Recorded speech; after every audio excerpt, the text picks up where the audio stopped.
melting, flooding. People are on the run. But there is only one Earth, and in order to stay, we have to change.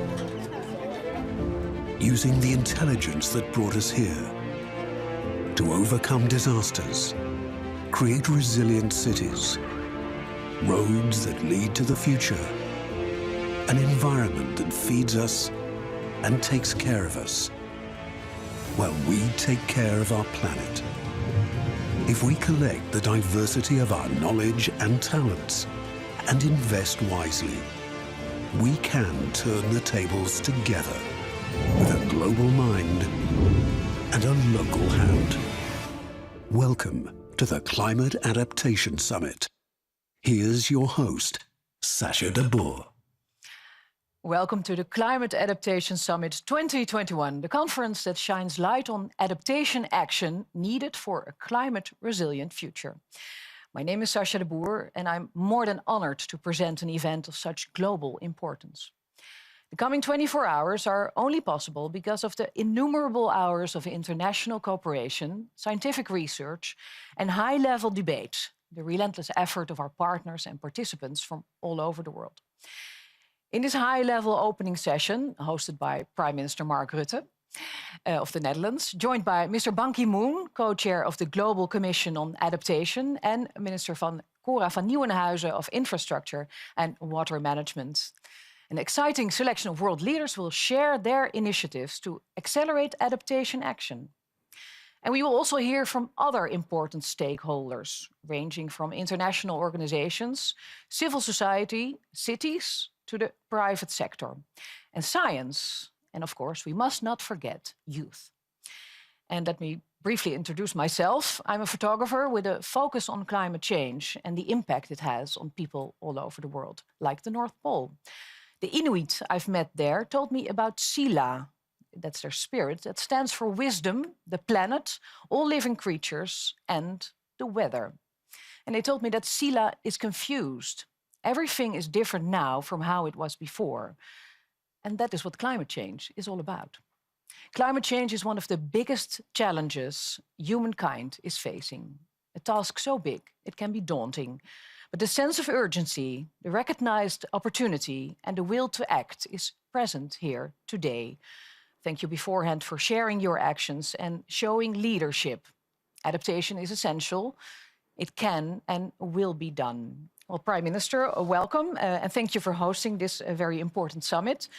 Could I start by asking you why this summit is so important for the world and for the Netherlands? Well, thank you also for presenting this session. And to all participants and viewers around the world, welcome to the first Global Leaders Summit focused solely on climate adaptation. And why this summit? I think it is because climate change, of course, is happening now as we speak. Its social and economic consequences are already affecting the lives of hundreds of millions of people. And as we confront COVID-19 all around the world, we still need to take next action on climate change. Because if we don't adapt, the consequences will be disastrous.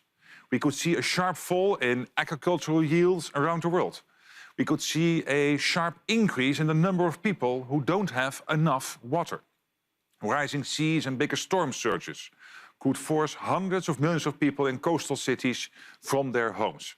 And if we fail to act, climate change could push more than 100 million people in developing countries below the poverty line by 2030. But also for the Netherlands, for us here too, climate adaptation is a matter of pure survival. A large part of my country lies below sea level, as you know. The Netherlands is a small, densely populated and resourceful country. So we are very ambitious. But we are reaching, at the same time, the limits of what climate, nature, but also the environment can cope with. So business as usual is no longer an option for my country and for many others in the same situation. So we like to share our expertise and to learn from all the others. And that's why I'm so delighted and so excited that so many of you have joined us here today. Yeah, it's very important to be here today, everybody together. But what kind of big decisions and actions do we need to take? Well, first of all, let me stress, today is about action. We are bringing together leaders from across the world, from government, from business, from cities, academia, NGOs, as well as other partners. And we have an outstanding opportunity today to discuss how we can recover better, how we can recover stronger and recover together from this crisis. The Global Commission on Adaptation's flagship report, Adapt Now, showed how investing in climate adaptation can deliver many positive returns. Returns in terms of climate safety, resilience, innovation, economic growth, and of course the protection of ecosystems. An investment of $1.8 trillion to scale up climate adaptation over a decade could deliver $7.1 trillion in net benefits. So climate adaptation is the right thing to do. And it's the smart thing to do. So it's good value for money, which is why it makes sense to put adaptation at the heart of the COVID-19 response, as economic recovery will be, I believe, more resilient and more effective with climate adaptation built in. During the summit, public and private sector partners from all over the world will present solutions, actions and best practices on resilient infrastructure, on delta development, on food security, on resilient cities and disaster risk management. And there will be a special focus on the leadership of youth and the adaptive capacity of the African continent. On that issue, I'd like to point out that the Netherlands is ensuring that its development aid is equally focused, so 50-50 on mitigation and adaptation. In 2019, we launched the Dutch Fund for Climate and Development, which is using over 160 million euros in public funding to mobilize private investment worth €500 million. It even has a target of 65% for climate adaptation finance. And that's just one example of concrete action and decisions that can help move climate adaptation forward. And I hope that more and more countries will raise their climate financing for adaptation to match their financing for mitigation. And what are you hoping for going into this summit? Well, of course, I hope that it will set the world on a path towards action to accelerate adaptation and resilience worldwide. So over the next 24 hours, initiatives from over 50 international partners will be discussed at events taking place across the globe. Each one will contribute to an adaptation action agenda that will help guide us towards a climate-resilient future by 2030. I also hope that 2021 will be a year of heightened international ambition and action on climate change after a very difficult 2020.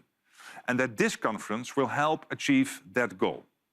We know that climate impacts will continue to escalate even if we succeed in reducing our greenhouse gas emissions. We also know that we can only tackle our climate emergency by working together. And I hope this summit can help foster this global cooperation so that we can both combat and adapt to climate change. And finally, I'd like to thank the Global Commission on Adaptation and its convening countries for your hard work and your leadership on climate adaptation. In the 3 years since you started this work, you have helped spearhead initiatives that are helping to create safer and stronger communities around the world. For this and for your selfless dedication, we owe you a major debt of gratitude. So, a heartfelt thank you. Yeah, thank you, Prime Minister Rutte. And Minister Cora van Nieuwenhuizen, you are the initiator of this summit. Well, it started a while ago, I believe, but did you ever expect it to go online? Well, the summit wasn't originally planned to be fully online, of course, but today with COVID, we have no other choice. And climate adaptation is simply too important to postpone this global meeting any longer. So let's all embrace the benefits that are also there. We have a smashing outreach with 30 presidents, prime ministers, heads of state, 50 ministers participating, 300 speakers from all over the world, and about 15,000 registrations. So I'm very happy with that. Yeah, and it's a smaller footprint too. Of course, and no security problems. There are also a lot of benefits. Yeah, thank you. Mr. Ban Ki-moon, Your Excellency, you have been a driving force behind adaptation action. What is your hope for this summit? Well, it's a great pleasure, first of all. Thank you, Mr. Prime Minister, for hosting this very important summit meeting, and also Minister Cora van Huysen. And also I see Secretary General Antonio Guterres of the United Nations. And I'm also very much honored to participate as a co-chair of this inaugural Climate Adaptation Summit meeting. When I reflect on how we have responded to the global pandemic and what lessons we might have learned these past years, one quality shines through. That is the power of global partnership and collaboration. That's the most important things. In this regard, I'd like to take this opportunity to highly commend the visionary leadership of President Joe Biden of the United States for his decisive action to rejoin the Paris Climate Change Agreement as the first act of his presidency.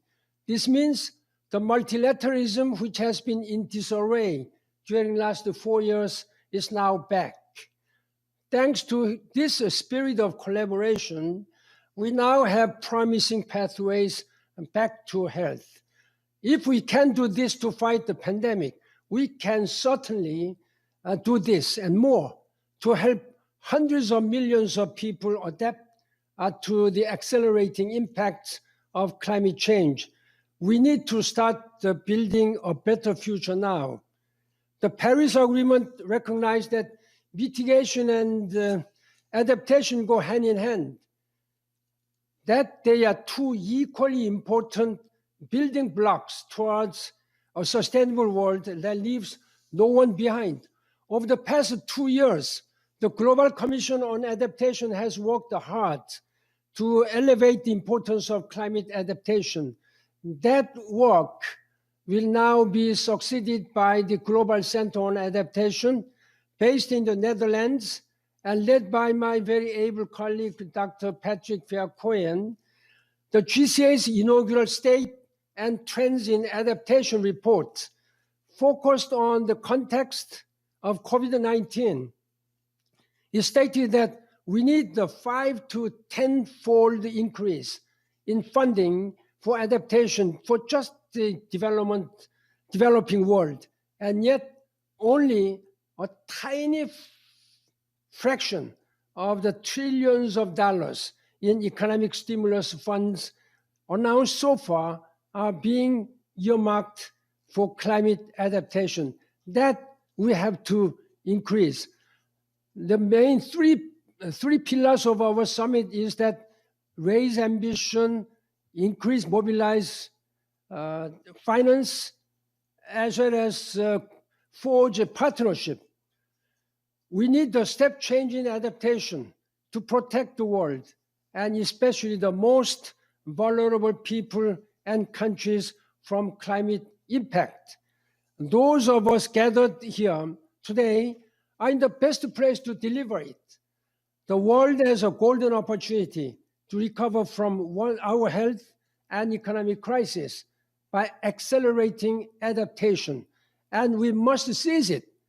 You have, I think all of us, global leaders, have a political and moral responsibility to save humanity and our planet. I sincerely hope that with all this multilateralism returning back, Secretary General Antonio Guterres, you really take this opportunity to change the world. And I count on your strong leadership Thank you very much. Thank you very much, Mr. Ban Ki-moon. And let's indeed talk to your successor at the United Nations, Mr. Secretary General Antonio Guterres. Your Excellency, we are delighted that you are able to join us live. Welcome. On December 12th, the world celebrated the 5th anniversary already of the Paris Agreement, and we have already seen a lot of commitments on getting to net zero. Do you think we are going fast enough when it comes to adapting to a climate that's changing so fast? Not yet fast enough, but Excellencies, dear friends, I thank Prime Minister Mark Rutte, Minister Cora van Nieuwenhuizen, and my dear friend Ban Ki-moon for inviting me to address this important summit. And I thank the Global Commission on Adaptation for its leadership. We begin this year with a heightened awareness of the importance of resilience. The COVID-19 pandemic has reminded us that we cannot afford to ignore known risks. And climate disruption is a risk we are well aware of. The science has never been clearer. We are facing a climate emergency, and we are already witnessing unprecedented climate extremes and volatility affecting lives and livelihoods on all continents. According to the World Meteorological Organization, there have been more than 11,000 disasters due to weather, climate and water-related hazards over the past 50 years at a cost of some $3.6 trillion. Extreme weather and climate-related hazards have also killed more than 410,000 people in the past decade, the vast majority in low and lower middle-income countries. And this is why I have called for a breakthrough on adaptation and resilience. We need the trillions of taxpayers' dollars funding the recovery from the COVID-19 pandemic to jumpstart the low-carbon, high-resilience future we need. But recovery cannot be only for the developed world. We must expand the provision of liquidity and debt relief instruments to developing and middle-income countries that lack the resources to relaunch their economies in a sustainable and inclusive way. And I see 5 priorities to guarantee adaptation and resilience. First, donor countries and multilateral, regional, and national development banks need to significantly increase the volume and predictability of their finance for adaptation and resilience. The recent United Nations Environment Programme Adaptation Gap Report calculates annual adaptation costs in developing countries alone to be in the range of $70 billion. These figures are likely to reach 100 to 140 or eventually up to $300 billion in 2030, and the range between 280 and 500 billion in 2050. But huge gaps remain on financing for adaptation in developing countries. That is why I've called for 50% of the total share of climate finance provided by all developed countries and multilateral development banks to be allocated to adaptation and resilience in developing countries. Adaptation cannot be the neglected half of the climate equation. The African Development Bank set the bar in 2019 by allocating over half of its climate finance to adaptation. And I urge all donors and multilateral development banks to commit to this goal by COP26 and deliver on it at least by 2024. And I welcome today's commitment made by Prime Minister Mark Rutte on behalf of the government of the Netherlands. Let us remember that developed countries must meet the commitments made in the Paris Agreement to mobilize $100 billion a year from private and public sources for mitigation and adaptation in developing countries. Second, all budget allocations and investment decisions need to be climate resilient. Climate risk must be embedded in all procurement processes, particularly for infrastructure. And developing countries must receive the necessary support and the tools to achieve this. The United Nations system is ready to support this effort worldwide. Third, we need to significantly scale up existing catastrophe-triggered financial instruments, such as the Caribbean Catastrophe Risk Insurance Facility and the African Risk Capacity. And I call also on donors, the multilateral development banks, and private finance institutions to work with vulnerable countries on developing new instruments with innovation to incentivize investments in resilience building. For every dollar invested in climate resilient infrastructure, $6 can be saved, as Prime Minister Mark Rutte just said. Fourth, we need to ease access to finance, especially for the most vulnerable, and expand debt relief initiatives.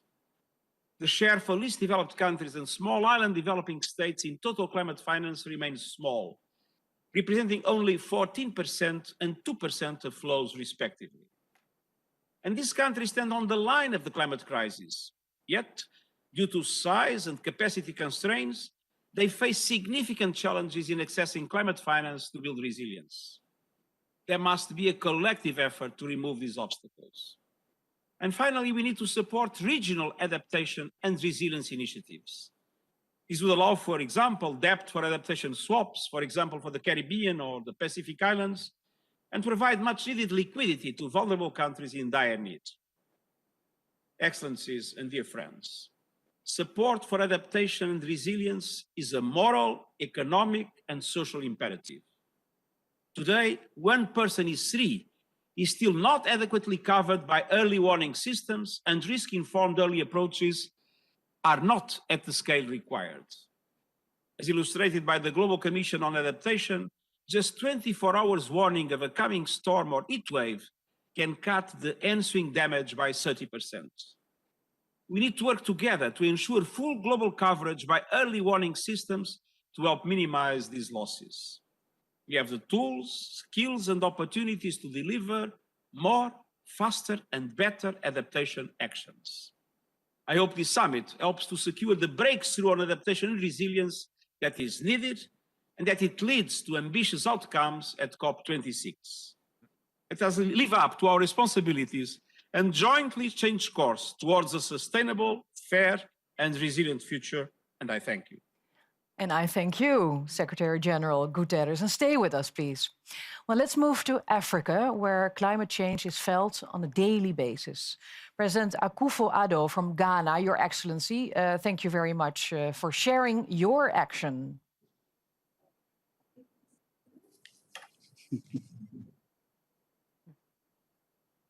Can you hear us? President Akufo-Addo, can you hear us? Could you share your action with us, please? Yes, I can hear you. Can you hear me? I can hear you very well. You hear me? Yes, I can hear you. Yes. All right. Okay. Please share your actions with us, if you can. All right. Okay. Your Excellencies, as co-chair of the United Nations Eminent Group of Advocates for the Sustainable Development Goals, I'm delighted to join you this afternoon virtually for this historic Climate Adaptation Summit. I thank my good friend, the former Secretary General of the United Nations, His Excellency, Mr. Ban Ki-moon, for the honor of this invitation. The climate crisis is wrecking lives and livelihoods and disproportionately affecting the poor and the most vulnerable in society. Amid the existential threat posed by climate change, this summit comes at a time when our world is faced with one of its toughest challenges yet, the COVID-19 pandemic. It is a challenge we must not only confront head-on, but one from which we must emerge as victors. It is vital that we're united in action and do all we can as soon as possible to save lives, restore livelihoods, and spur the growth of our economies. While ensuring this, it is incumbent on all of us to help protect our communities from future health, economic, and climate change shocks. In Ghana, we're committed to promoting climate adaptation action. And that is why we're pleased to be collaborating with the Global Center on Adaptation, in close collaboration with the African Development Bank, in pioneering solutions on how to build durable infrastructure and supporting African cities to guard against the impacts of climate change. We're also working with the private sector and with the assistance of the Green Climate Fund to establish a multi-million-dollar green fund to support our climate adaptation interventions and our efforts to transition to renewable energy. We expect these initiatives to deliver tangible progress towards Ghana's adaptation and development objectives. By laying the foundation now, we bestow to future generations stronger, safer, and healthier communities. Young people have done the least to cause climate change, and yet will suffer its impact the most. Across Africa, the continent with the world's youngest population, we must scale up the solutions that deliver green jobs and resilient livelihoods. It is for them and future generations that we must all come together and use this summit as a turning point to create a more prosperous, greener, and fairer world. We cannot fail in this endeavor, as success is the greatest inheritance that we can leave for the current and future generations. I thank Your Excellencies for your attention. Thank you very much, Mr. President. Thank you.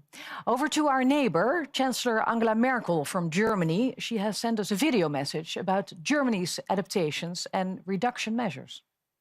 Sehr geehrter Herr Premierminister, sehr geehrter Herr Generalsekretär, liebe Kolleginnen und Kollegen, sehr geehrte Damen und Herren. Wir wissen und wir sehen es. Der Klimawandel gefährdet unsere Umwelt, unsere Wirtschaft, unsere Sicherheit überall auf der Welt. Aber gemeinsam haben wir es in der Hand, die Folgen einzudämmen. Davon bin ich überzeugt.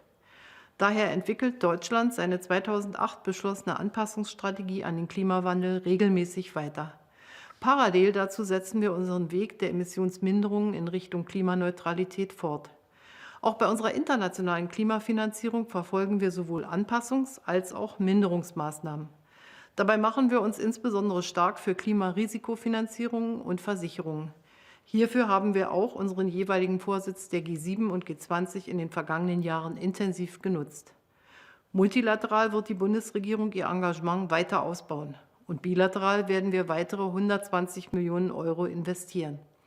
So unterstützen wir auch die globale Partnerschaft Ensure Resilience, ihrem Ziel gerecht zu werden, bis 2025 insgesamt 500 Millionen besonders arme und gefährdete Menschen abzusichern gegen Klimarisiken wie Ernteausfälle oder Überschwemmungen. Deutschland sieht sich in der Mitverantwortung, die Resilienz armer und ärmster Länder zu stärken. Daher haben wir im Dezember zusätzliche 50 Millionen Euro für den Anpassungsfonds zugesagt, der den Zugang von Entwicklungsländern zu internationaler Klimafinanzierung verbessert. Deutschland wird auch weitere 100 Millionen Euro für den Fonds für die am wenigsten entwickelten Länder zur Verfügung stellen.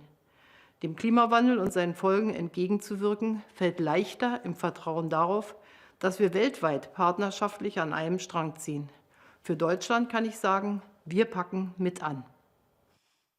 Thank you, Chancellor Merkel, for sharing your action. Well, when it comes to climate change, the annual COPs, the Conference of the Parties, the climate negotiations, are essential. They are the moments that define the global ambitions. And allow me to introduce His Excellency, President Sebastián Piñera from Chile, COP25 President. Welcome, President. Good afternoon, my colleagues and friends. Each generation has its own challenges and missions. But no generation has faced such an urgent and formidable challenge as climate change and global warming, and such a great mission as survival. This is the battle of our lifetime. The human being is the smartest and more ingenious creature living on planet Earth, and yet it's the only one capable of destroying its own planet, our only planet, our planet Earth. Some people are skeptical about climate change and global warming, but the scientific evidence is overwhelming. We know too much to remain skeptical. The concentration of greenhouse gases and global temperature is the highest in the past 8,000 years. This is not a matter of opinion, ideology, or faith. It's a matter of facts and science. We need to take bold action and tackle the root of the problem. Reduce our emission and increase our capture of greenhouse gases. This is why Chile pledges to become a carbon neutral country before 2050. But at the same time, we must adapt to this new climate reality. Adaptation is not an option. It's an urgent task for the benefit of this generation and those to come. Chile is fully committed to this endeavor. During our COP25 presidency, we push for a strong recognition of adaptation as a top priority in the global response to climate change. I would like to highlight 4 points. The COVID-19 pandemic has shown us that as we fight this sanitary, social, and economic crisis, we cannot forget that adaptation to climate change needs to remain in the core of our agenda. The climate crisis continues and is affecting the most vulnerable groups in our society. We need to make sure that our economic recovery policies are in line with our climate policies to build a greener and more sustainable and resilient future. We must strengthen our capacity to anticipate future crises through early action and multilateral cooperation. In 2020, Chile was one of the first countries in the world to put forward a more ambitious National Determined Contribution, NDC. In our new NDC, we put adaptation at the heart of our commitments. We presented an ambitious adaptation plan that covers 11 sectors of our economy. And today we are working to include adaptation in our long-term climate strategy, which we will present in Glasgow during COP26. Chile has made an extraordinary effort to identify the climate vulnerability across our territory. Therefore, we created a climate risk map. This is a crucial tool to implement new policies which address local needs, takes account of the particularities of our geography, culture, and local economic circumstances. We believe that future climate risks should be part of decisions on investment plans and economic recovery. This is why our NDC includes a financial strategy that aims to mainstream adaptation in the decision-making process of the financial sector. Thank you, and I would like to reiterate the commitment of Chile to the Global Commission on Adaptation and the hard work we have ahead. To sum up, science has spoken loud and clear. Our citizens are urging us to change course. Technology provides us with the tools. It's time to change the course of history. It's time for action. Thank you very much. Thank you very much, President Pinnier. Yeah, Mr. Rutte, you want to react? Just because there are a few fascinating red threads going through these presentations. And one of them, of course, is the, as Antonio Guterres said, the moral, the economic and the social imperative. And the President of Chile saying the urgency of now. So that's one. Another one Antonio Guterres was stressing, and I forgot this in my introduction, is the issue of the small island development states. And I know this is very close to your heart, Mr. Secretary General. As we all know, the Netherlands is only one country in Europe and 3 countries in the Caribbean. And they all face these issues of small island development states being confronted by climate change and the need for climate adaptation. A third one, also stressed by the President of Ghana, is the issue of young people, who have only contributed very little to this problem, but they will be confronted with it to a large extent. And I visited Ghana in 2017 together with Emmanuel Macron, and I know that it's very close to the heart of the President of Ghana. And finally, both Germany, Angela Merkel, but also the President of Chile, stressing this issue of how the G20, the G7, the mainstreaming also financially, how we have to do this. So I think there are a couple of red threads now going through these presentations, which are already very interesting. I'm really keenly looking forward to the others. Very good. Well, let's continue then. Because with the Climate Adaptation Summit 2021, COP26, as the President Pinnier already mentioned, and many more climate-related events later this year, 2021, promises to be an important year for climate ambition. And well, let me introduce COP26 President. He's the Prime Minister of the United Kingdom, Mr. Boris Johnson. Stopping climate change 10, 20 or however many years from now can't and must not be the limit of our ambition. Because when we look to Bangladesh and see more powerful and more frequent storms and cyclones, when we look to California, Australia, and see soaring temperatures and raging wildfires, when we look to the island nations of the Pacific and see whole communities submerged by rising seas, we cannot deny that dramatic climate change is already happening, already devastating lives and economies. And because prevention is not only better than cure, it's cheaper too. If we fail to act in 2021, then by 2030, the annual bill for adaptation in developing countries alone will have reached as high as $300 billion. I'll be making the need for a more resilient recovery a priority of the UK's G7 presidency this year, and to make sure we get not just warm words, but real change, I'm today launching an all-new Adaptation Action Coalition, which is a joint effort between the UK, Bangladesh, Egypt, Malawi, the Netherlands, St. Lucia, and the United Nations.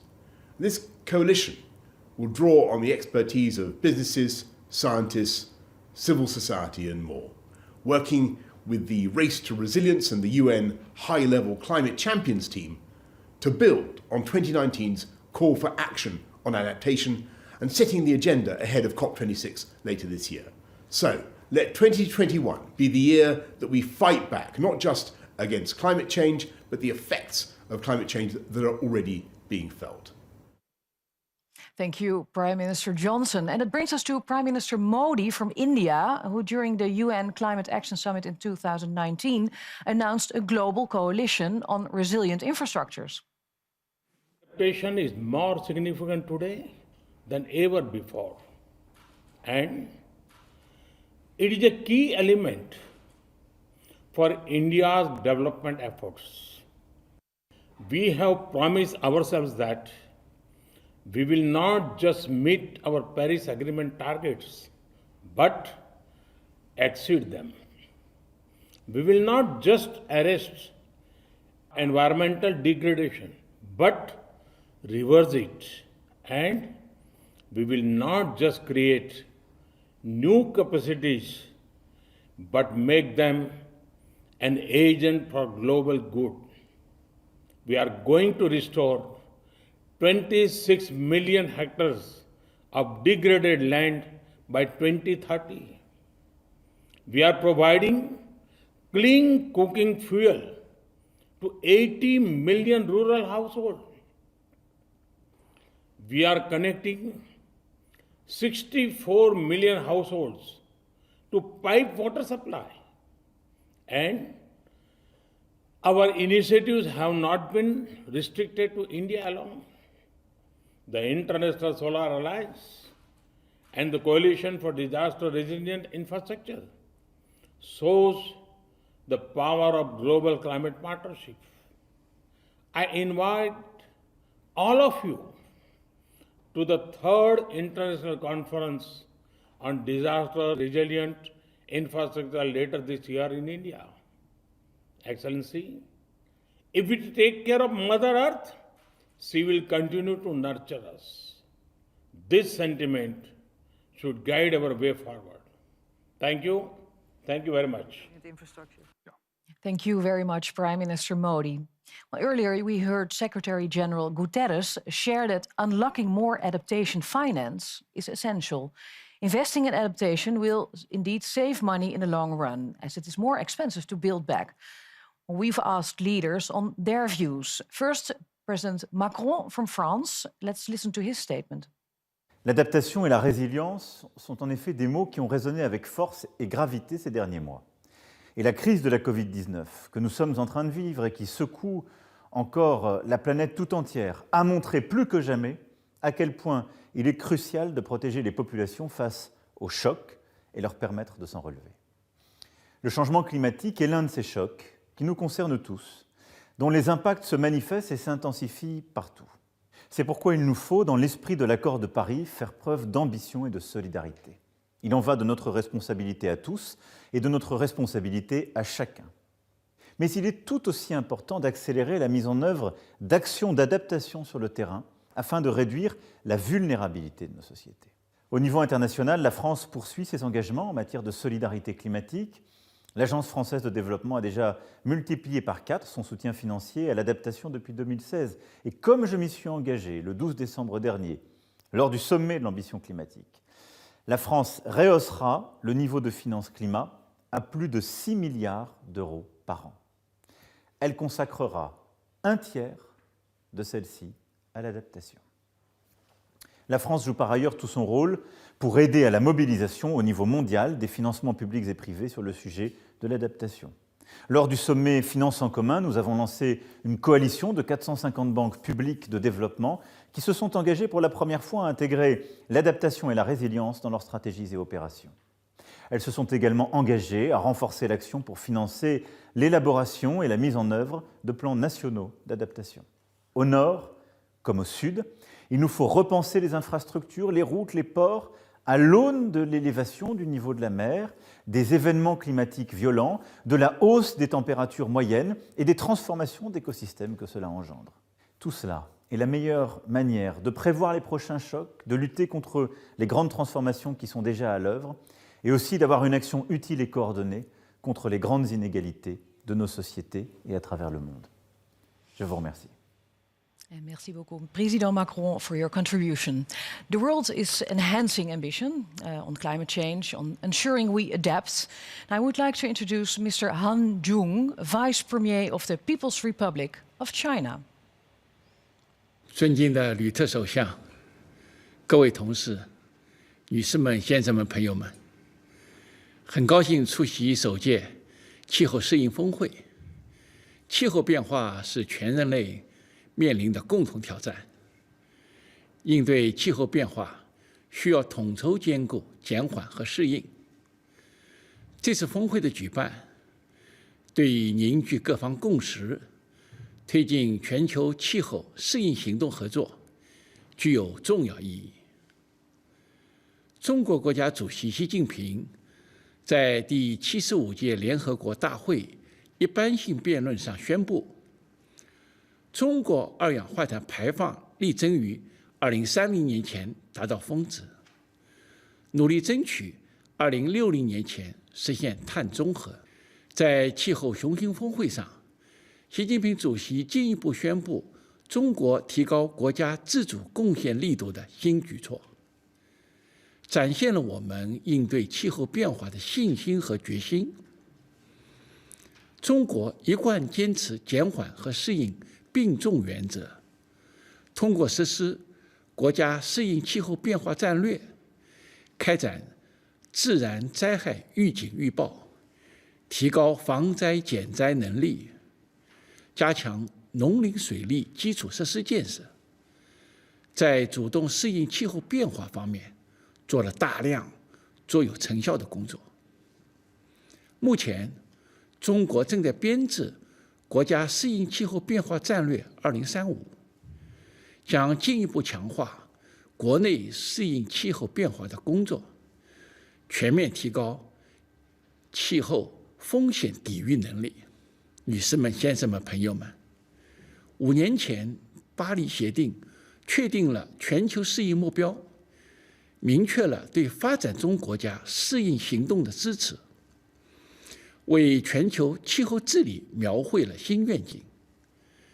今年是巴黎协定全面实施之年，在此，我仅提出3点倡议：第一，脚踏实地，主动落实巴黎协定。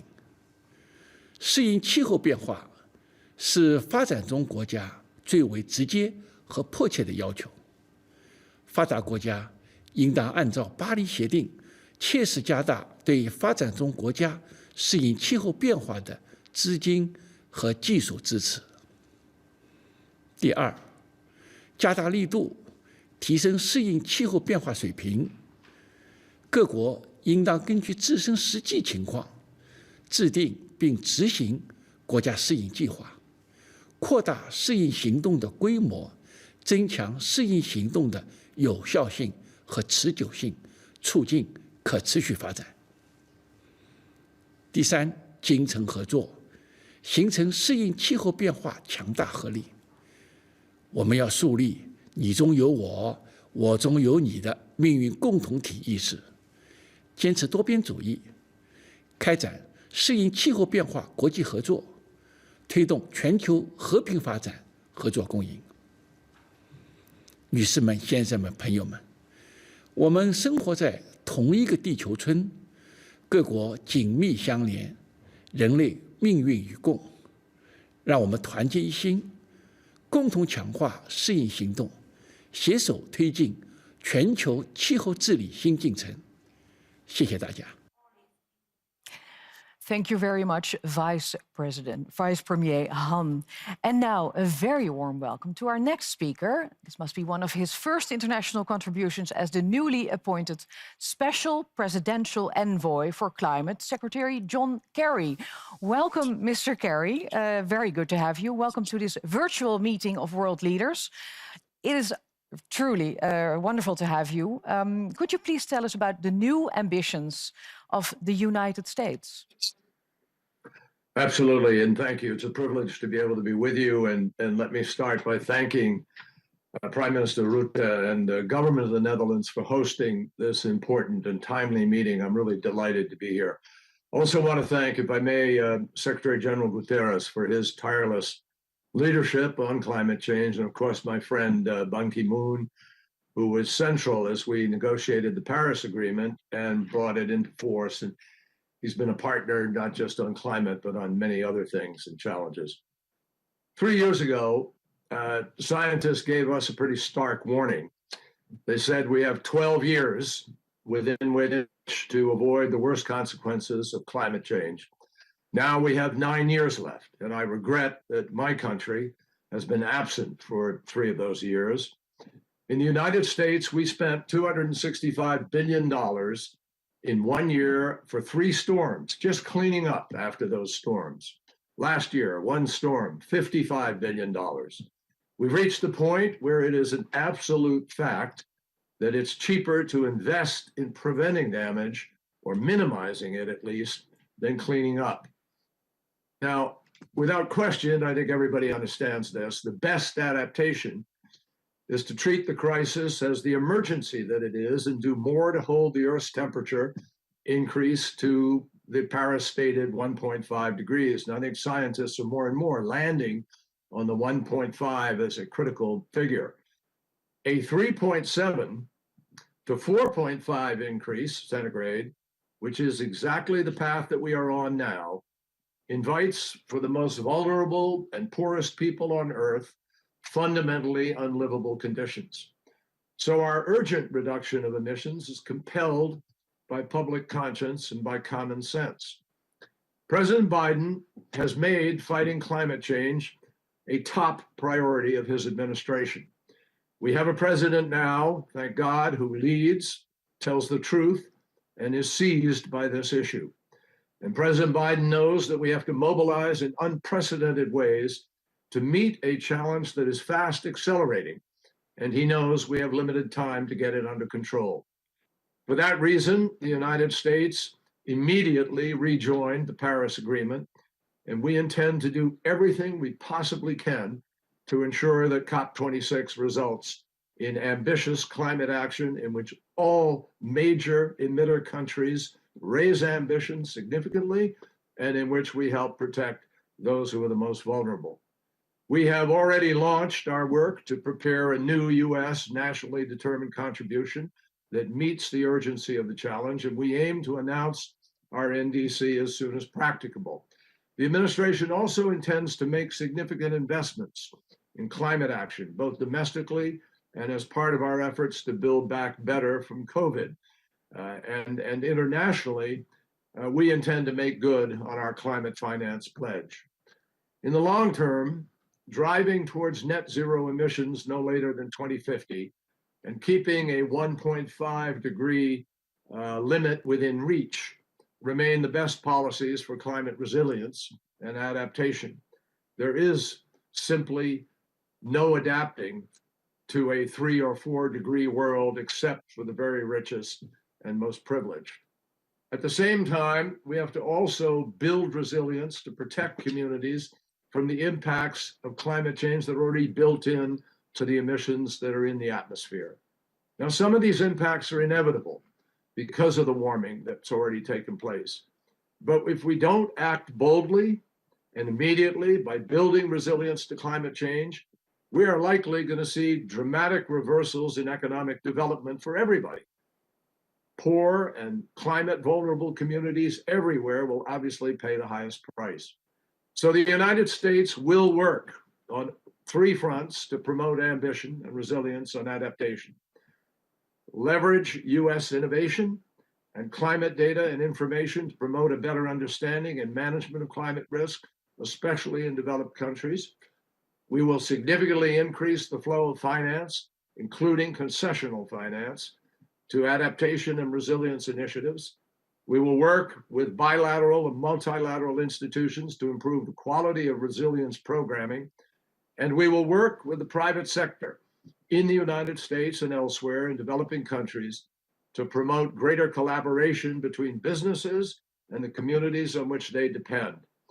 And it is our firm conviction throughout all of our administration, every agency is now part of our climate team, and only together are we going to be able to build the resilience to climate change that is critical to save lives and meet our moral obligation to future generations and to those currently living in very difficult circumstances. So we're proud to be back. We come back, I want you to know, with humility for the absence of the last 4 years, and we'll do everything in our power to make up for it. Well, Mr. Kerry, it's wonderful to have you back. Thank you very much. And the world is grateful for the reinstatement of climate ambition from the USA. Thank you very much. Yeah, Mr. Rutte, what do you say? Well, Sasha, I'm so happy to hear John Kerry say this, because we need the US to be back at the center of the action. We need the leadership of the United States, European Union, China, Asia, because otherwise we can never cope with this. And I think also, interestingly, there are two themes coming through the previous presentations. One is about coalition building. And we heard Prime Minister Boris Johnson talk about coalitions around the globe, from Egypt through to Bangladesh. And also with the Netherlands, by the way. Absolutely, and the Netherlands. And we are close friends. Then we heard Narendra Modi. He spoke about coalitions built around themes like infrastructure and, for example, water-resilient infrastructure. And China, the Vice Prime Minister of China, talking about the need for China to particularly help in the developing countries, for example, in Africa, where they can add value. And we heard Emmanuel Macron. This was another theme coming through, which is that we need to spend money not only on mitigation, but also on adaptation. And France now committing to spend 1/3 of its overall climate investments on adaptation, which is a fantastic commitment. So I think this was a great round of speakers, and particularly to have the US back at the center is fantastic news. Thank you, thank you. Well, we cannot discuss finance, of course, without the IMF, the International Monetary Fund, and its managing director, Kristalina Georgieva. Ms. Georgieva, you have been one of the biggest drivers on climate financing. How can we scale up adaptation finance? First, many thanks to Prime Minister Rutte for bringing us in this special moment. And since I'm the first to take the floor after John Kerry, warm welcome to the United States back in the Paris Agreement. To tackle this grave challenge of climate change, we need all hands on deck. And certainly the US is so critical for success. Saying all hands on deck, that also means international organization playing our role. For us at the IMF, we see climate as a fundamental risk to economic and financial stability. And we see climate action as an opportunity to reinvigorate growth, especially after the pandemic, and to generate new green jobs. So for us, it is mission critical.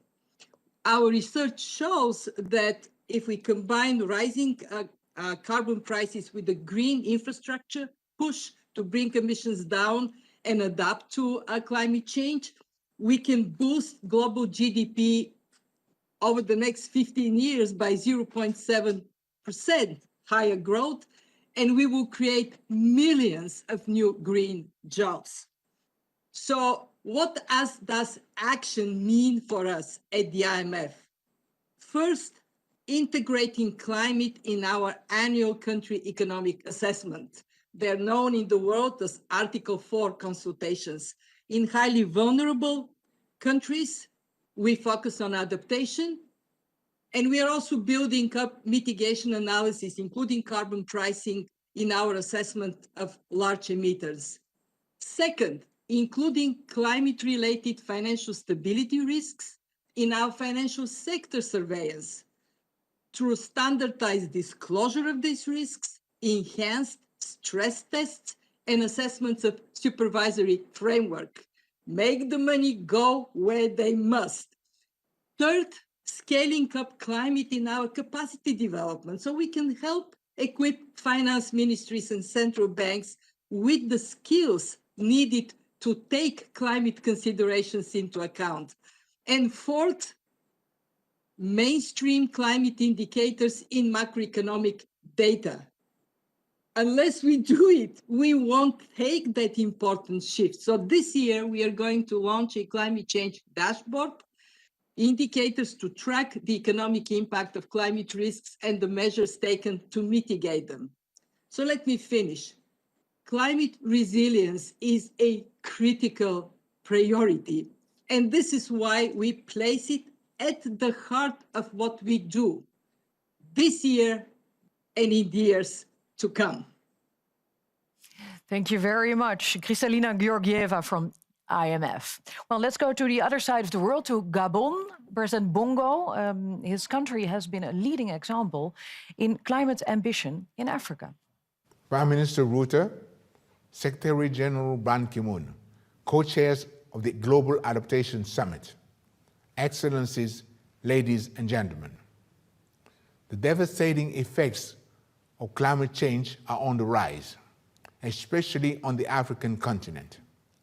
Unchecked, climate change will create hundreds of millions of climate refugees in Africa by the middle of the century. In response to that challenge, African heads of state launched the Africa Adaptation Initiative, AAI, at COP21 in Paris. Our objective was to ensure that the continent urgently adapts to the adverse effects of climate change. Today, the COVID-19 crisis is eroding our hard-earned developmental gains, as well as adding fuel to the continent's existing climate crisis. Still, Africa has no choice but to adapt and chart a climate-resilient future. As the champion of the Africa Adaptation Initiative, I have taken the lead to accelerate action by committing domestic financial resources to AAI and by promoting strategic partnership. Therefore, I'm extremely pleased to see the strong collaboration emerging between the AAI and the Global Center on Adaptation, GCA, which has just been formalized by signing an MOU between the GCA and AAI, with the GCA as the AAI leads coordination partner. GCA will work to implement the vision and roadmap of the AAI. Thank you very much, President Bongo. Next to Grenada, Grenada is a small island development state. Welcome, Prime Minister of Grenada, Keith Mitchell. It is my pleasure to participate in this summit, convened at a time when the global community is reeling under the combined effects of COVID-19 pandemic, climate change, biodiversity loss, and socioeconomic stagnation. It is heartening to see that as a global community, we are all on board, committing to such action. I am therefore pleased to say today that Grenada has delivered on its climate adaptation and mitigation commitments through its National Adaptation Plan, its second nationally determined contributions, and its National Sustainable Development Plan 2020 to 2035. Through our flagship adaptation project, Climate Resilience in the Water Sector, Grenada has embarked on the total transformation of the sector, with the kind support of the Green Climate Fund and GIZ. We are also developing a Smart Cities Adaptation project, which we hope will serve as a model for small island developing states. Combining our ambitious climate adaptation actions with support from our development partners, including our collaboration with the Global Center on Adaptation, will determine our success in facing the unprecedented global crisis and developing sustainable recovery for the benefit of future generations. Thank you very much, Prime Minister Keith Mitchell. Well, we heard from the powerful initiative from the IMF to change the financial system, but systematic change is needed from many multilateral institutions. We are joined by Mr. David Malpass, President of the World Bank Group. President Malpass, thank you for joining. May I ask you to share your views? Thank you very much. Thank you, Prime Minister Rutte, Secretaries General, Your Excellencies. The World Bank recognizes and appreciates the Netherlands' leadership and expertise on adaptation. I've previously described the World Bank Group's broader efforts on climate finance, where the World Bank is the largest multilateral funder, is at record funding levels, and is committed to increasing further. I'll focus today on action on adaptation, which is a core activity in the World Bank Group's development activities. Our financing for adaptation increased from 40% of climate finance in 2016 to over 50% in 2020, and we've committed to making it half of our total climate finance for the next 5 years. I'd like to give some examples of tangible outcomes. In 6 West African countries, we're working to protect against coastal erosion, restore wetlands and mangroves, and build seawalls and dikes. In Niger, we're working to improve the management of agricultural lands and increase crop yields. In Mozambique, we're building resilient roads and transport links in response to recent devastating cyclones. This is critical so that people can access health services and farmers can get their crops to market. And in 11 countries across Africa's dry lands, the World Bank Group plans to invest over $5 billion over the next 5 years to improve livelihoods and restore degradation. This investment is a major contribution to the Great Green Wall. In small island states across the Caribbean, Pacific, and Africa, we support risk management readiness operations and deferred drawdown options. These help countries build institutions and strategies to handle national emergencies caused by natural disasters and to access instant funding when disasters strike. And beyond providing direct finance, we're taking steps to strengthen resilience in our projects. We're boosting capacity to respond to shocks by investing in better social protection systems, weather observation systems, and early warning and evacuation systems. These are particularly valuable for the small island states. Our goal is to help keep communities safe and help them develop in ways that are resilient during climate change. We look forward to working closely with all of you. Thank you. Thank you very much, President Malpass. Well, what do you say? It's huge investments. Absolutely, and this is a commitment which the World Bank has made previously, but now it is happening. The 50% is a huge target, but it is also, I think, helping with a few of the common themes coming through the last 4 presentations. Both the President of Gabon and the Prime Minister of Grenada stressing the need to implement at a national level what they are doing in terms of commitment on adaptation and mitigation. And the World Bank is crucial here to help with this knowledge. You know, the World Bank is also helping the Kingdom of the Netherlands in the Caribbean in some of the rebuilding efforts we are doing at the moment, and that's crucial help. Another common theme is from Kristalina Georgieva. She is a fantastic leader and has always stressed in all her roles previously and also in this capacity that There is a huge opportunity for growth, economic growth, coming out of green jobs.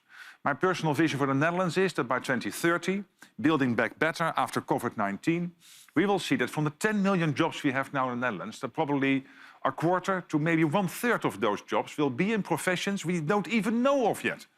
So we have now to invest in a way in our innovation portfolio, in our capacity for research and development. And this is true not only for developed countries, but also for developing countries, to make sure that not only we make our world adaptive to what is happening in terms of climate change, but also to create those green jobs and future business opportunities, which will lead to more overall wealth for our country. So there is a huge opportunity, and Kristalina, thanks for your leadership in showing us the way.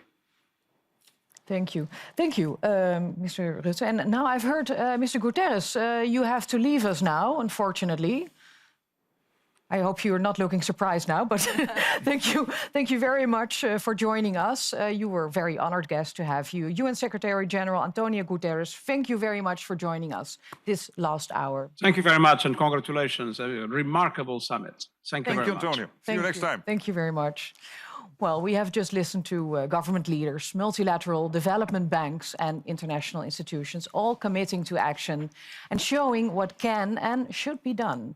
But there are more stakeholders for action. Last Friday, in the Netherlands city of Groningen, only the Dutch can pronounce this well, I believe, Groningen, youth and science shared their call to action.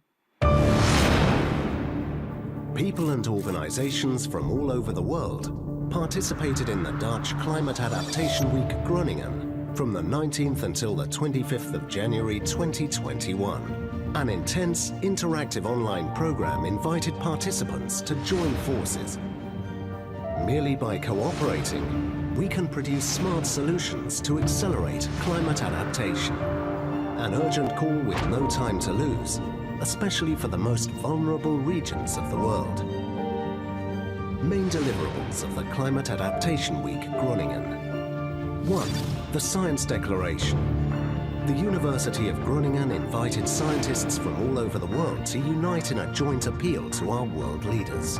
It calls to manage and protect natural ecosystems, work on a long-term revolution with regard to public and private investments, to accelerate climate adaptation, and last but not least, to invest in education.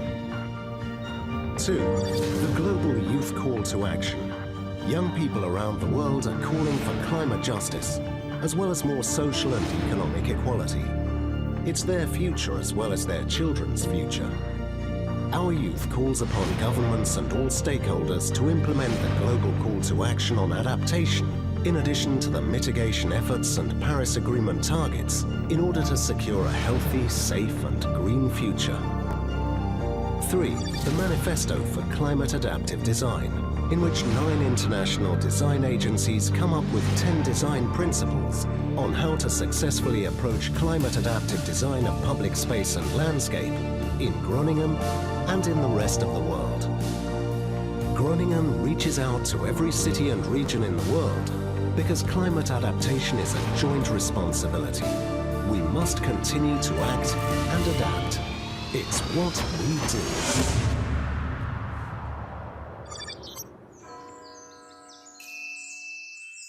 We just saw Patrick Verkooyen, Professor Climate Adaptation Governance at the University of Groningen for a very short while in this video.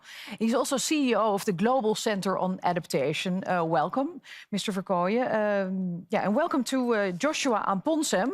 He's a youth representative. You are on the video. I will ask you a few questions later. Mr. Verkooyen, you launched this science declaration last Friday. How does this help the agenda? Well, thank you, Sasha. Indeed, the COVID crisis is like the climate emergency is everybody's business. Last Friday, over 3,000 scientists from across the globe, over 120 countries, 5 Nobel laureates launched this Groningen declaration. Why is it important? 3 things. 1, climate adaptation has to be at the heart of the economic recovery from COVID. It's good for our health, for the planet and the economy. 2, we need to translate our agenda from advocacy into empowerment. education is key. So I'm delighted that today we're launching the first ever massive open online capacity building program to support those living on the front lines. And 3, specifically for Africa, it's important that we unleash the entrepreneurial spirit of young people. Together with the African Development Bank, President Adesina, we're launching a massive program here as well. So we have a once-in-a-lifetime opportunity to build forward better. On behalf of our co-chair of the GCA, Mr. Ban Ki-moon, and Feike Sijbesma, count us in. Very good. Well, let's hear from a youth representative, Joshua Amponsem. What is your message to world leaders? Your Excellencies, ladies and gentlemen, I speak to you today on behalf of the hundreds of thousands of young people brought together by the GCA to produce a youth call to action. Because while we must continue to accelerate progress towards a net zero world, young people, especially young women, and those from indigenous communities are already feeling the impacts of climate change now. Our call to action shows we want to play our part in building a resilient future, but we need your support. Empower us through mandatory climate change education, and the MOOC is a brilliant opportunity to start with that. But we need this also in curriculums at the national level and also for informal young people to get their skills. Equip up with training for green jobs that focuses specifically on adaptation and finance us as we develop innovative solutions to adapt for our future. And very important, by the time I am at this age, sitting where you are as world leaders, it will be too late. And this is very critical. So right now, right here, your commitments will determine if the youth on the front lines become a climate migrant or a climate refugee, or they become a climate leader at the next extreme weather event. So please take action now. Thank you. Thank you very much, Joshua. And thank you also, Patrick Verkooyen. Thank you. Yeah, the Climate Adaptation Summit is an action-oriented summit, and it's already working very well. We indeed need to incorporate youth in the decision-making process. I hereby would like to welcome Prime Minister Justin Trudeau of Canada, who will talk about the importance of engaging youth. Hello, everyone. Bonjour à tous. Right now, we're all dealing with the health and economic impacts of the COVID-19 pandemic. Job one is to do whatever it takes for as long as it takes to protect people and economies from this virus. But as we work to keep people safe today, we must also plan for the recovery of tomorrow. And that must include an ambitious plan to take strong action to fight and build resilience against climate change. Les jeunes le comprennent mieux que quiconque. Ils savent que nous devons protéger les espèces végétales et animales, rétablir l'équilibre de la nature et préserver notre planète pour les générations futures. Et ils comptent sur nous pour agir maintenant pour leur avenir. That's why Canada has outlined a strong climate plan that will adapt to the impacts of climate change, create jobs, and build a cleaner and more competitive country for everyone. And together with Mexico, we're leading the Global Commission's Nature-Based Solutions Action Track to find more ways to use the power of nature to protect it. And we're continuing to work with international partners to build a more sustainable world, because to effectively fight climate change at home, we must fight it everywhere. But to continue to take on this challenge, we need the voices of young people. That's why Canada supported the Young Leaders Program for the Global Commission, and why we welcome the launch of a new Young Leadership Program to bring together the next generation of leaders to help tackle climate change. So thank you to everyone for joining us in this fight, and thank you to the young people for stepping up and getting involved. Together, we will build a cleaner, safer, and more competitive world. Thank you. Merci. Thank you, Prime Minister Trudeau. Going to the other side of the world, I welcome President Alvarado of Costa Rica to join us live as well. President Alvarado, Your Excellency, could you tell us, what does leadership on adaptation mean to you? Good day, and to you all. As I recently expressed to Prime Minister Rutte, the climate crisis is being relentless. It is the challenge of our generation. The 2020 hurricane season in Central America once again showed the grave impacts that climate crisis will continue to bring if we don't do something to transform our mindset to a new and greener, inclusive paradigm and a new social contract. migrations, loss of jobs, many things have been going on due to this crisis. Climate change is a matter of human rights. In Latin America, we're seeing the upsurge of climate migrations, job losses, and a plethora of health issues closely linked to the climate emergency. Costa Rica has updated its NDC to set up its ambitions and proceed with stronger adaptation and mitigation actions and commitments. The flagship report of the Global Commission on Adaptation, Adapt Now, made the case for revolutions in understanding, planning, and financing. We need to push for a revolution in understanding the projects, such as Plan A, an initiative that is developing current and future climate risk assessment for the 82 cantons in Costa Rica. We are pushing for a revolution in planning by providing technical guidelines, assistance, and capacity building to local governments to incorporate adaptation actions in their strategic and territorial planning process. In the spirit of the Article 2.1c of the Paris Agreement, we are driving a revolution in financing by designing a funding strategy to scale up adaptation actions on the ground. This will include new financing mechanisms through payment of environmental services programs and other counter-price fiscal and tariff instruments, as well as the inclusion of adaptation criteria in national financing and planning instruments and in nature-based solutions as adaptation alternatives. The history of Costa Rica shows that pushing for innovation welfare and development models is possible. Once again, I would like to thank the government of the Netherlands, Prime Minister Rutte, Mr. Ban Ki-moon, Chair of the Commission of Adaptation, and Mr. Patrick Werkeligen, CEO of Global Center of Adaptation, for organizing this crucial event. As global leaders, we must step up ambition, scale up adaptation, and act now. Paraphrasing words of Sir David Attenborough, let us show that a climate resilient pathway is not only something we need, but something we want. So thank you very much for your leadership, and let's keep working together. Thank you very much, President Alvarado. Well, the sound was a bit difficult to hear, but the message is clear. We must act now. Adaptation requires leadership, as we need to have systems and policies changed to cope with the new climate reality. Let's listen to Prime Minister Sheikh Hasina of Bangladesh. It's a country that she calls the ground zero of climate change. Bismillahirrahmanirrahim. Bangladesh is often referred to as the ground zero for climate change adverse impacts. Adapting to the damage already done is as important as the process of reducing future losses and damage. But global adaptation actions are far from keeping pace with the scale of devastation due to the lack of finance and political will. The COVID-19 has proved the importance of being united and acting on time.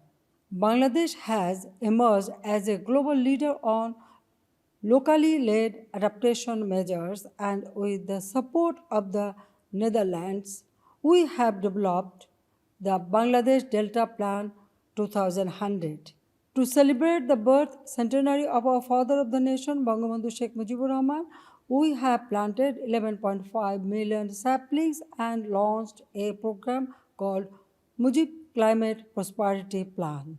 We have undertaken 789 projects for $443 million from our own Climate Change Trust Fund based on locally led measures.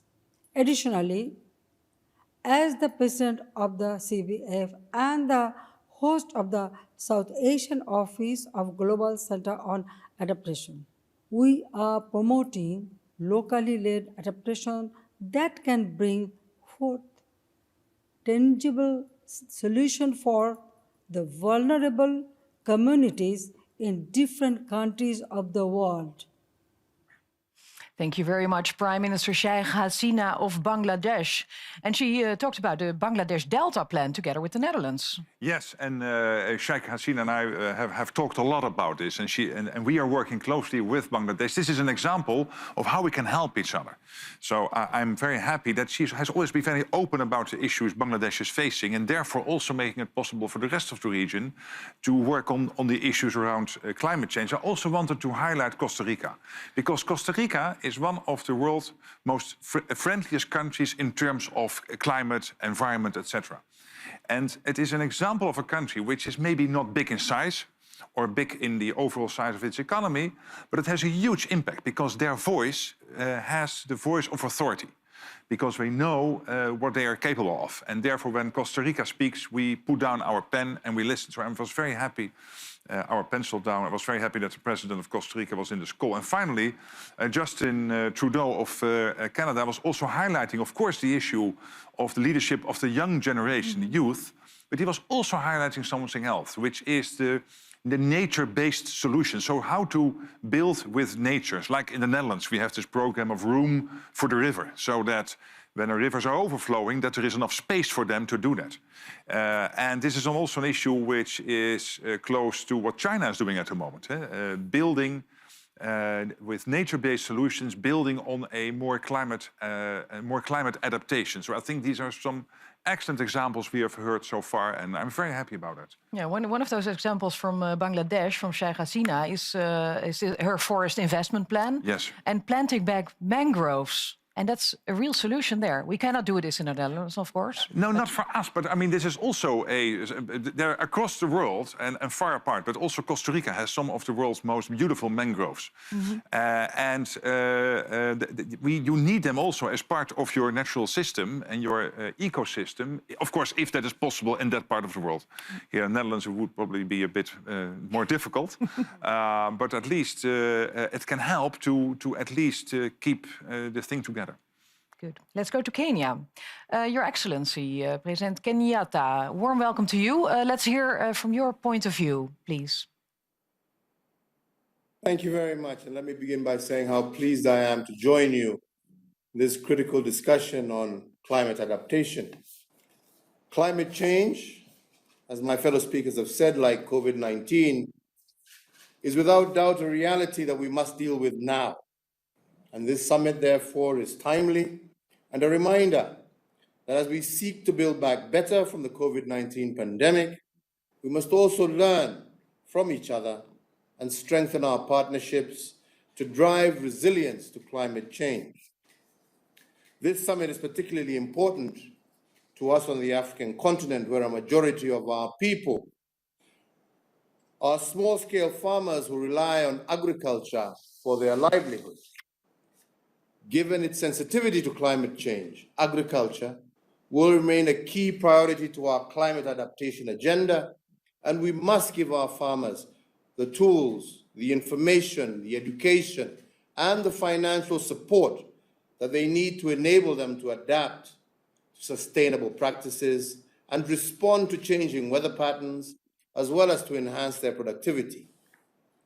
Kenya, for example, is already experiencing the multifold climate impacts, including erratic rainfall, droughts, and increased temperatures. And to contain this situation, we have scaled up our adaptation efforts, mainstreaming them into our national development strategy. And I expect that the Global Center for Adaptation, Africa, hosted by the African Development Bank, will be a key partner in this particular endeavor. So, ladies and gentlemen, today we are here, and I am here to once again give Kenya's commitment to implement the Adaptation Action Agenda, but we can only succeed if we all as a global community collaborate in this noble endeavor. By pulling together, we will emerge stronger and more resilient, and indeed we can expect to reap the triple dividends of both reducing emissions, spurring economic growth, and delivering social and environmental benefits. I want to take this opportunity to thank you, Prime Minister Rutte, to thank my good friend Ban Ki-moon and his foundation, and all participants for making sure that we are here talking together, recognizing that the time for action is now. Thank you all very much. Thank you very much, President Kenyatta. And let me say that we will talk to the President of the African Development Bank in just a few moments. All right, allow me to give the floor to Aruba. I would almost say, let's stay in the Netherlands, but it's on the other side of the ocean. It is part of the Kingdom of the Netherlands. Prime Minister Wever-Kroes. Your Excellencies, distinguished ladies and gentlemen, it is a great honor today to join you at the Climate Adaptation Summit. As a small island located in the Caribbean, Aruba is proud of being home to the Bukuti and Tara Beach Resort, which last year became the first hotel ever to win the UN FCCC 2020 Climate Action Award. This private sector initiative sets a world standard for the hospitality and the tourism industry, and it serves as a splendid example for the sector to help address climate change. The government of Aruba is committed to further climate adaptation action toward becoming a climate-resilient island. Aruba's Recovery Master Plan is devised to propel smart, inclusive, and sustainable growth, which include climate-resilient practices and solutions, as these need to be embedded in how we build back better and stronger. I look towards actions on innovative financing mechanisms and partnerships as an outcome of this conference to include also middle-income countries and small island development states to bridge the financing and the investment gaps that they are confronted with. Together, humanity is facing climate change, and I have a firm belief that humanity has shown time and time again to rise up to meet the challenge that we as a world are facing. We can and we must. I thank you. Thank you for showing leadership on accelerating adaptation action, Prime Minister. Well, let's go to our next speaker. That's Cardinal Secretary of the State of Pietro Parolin, who has a message from Pope Francis, the Supreme Pontiff, head of the Roman Catholic Church. On behalf of Pope Francis, I am pleased to extend a cordial greeting to all of you and wish to assure you of his closeness, support, and encouragement in these days of intense effort for a fruitful outcome to this Climate Adaptation Summit. This is a moral and humanitarian imperative, especially since the greatest negative consequences of climate change often affect the most vulnerable, the poor and future generations. While the poor are the least responsible for global warming, they are the most likely to be affected, since they have the least adapted capacity and often live in geographical areas which are particularly at risk. May we make the response to climate change an opportunity for improving overall living conditions, health, transport, energy, and security, and for creating new job opportunities. This task is difficult and complex, but we know that we have the freedom, intelligence, and capacity to lead and direct technology and to put it at the service of another type of progress, one that is more human, social, and integral. We should show also that we have the political will and motivation to advance this forward-looking endeavor.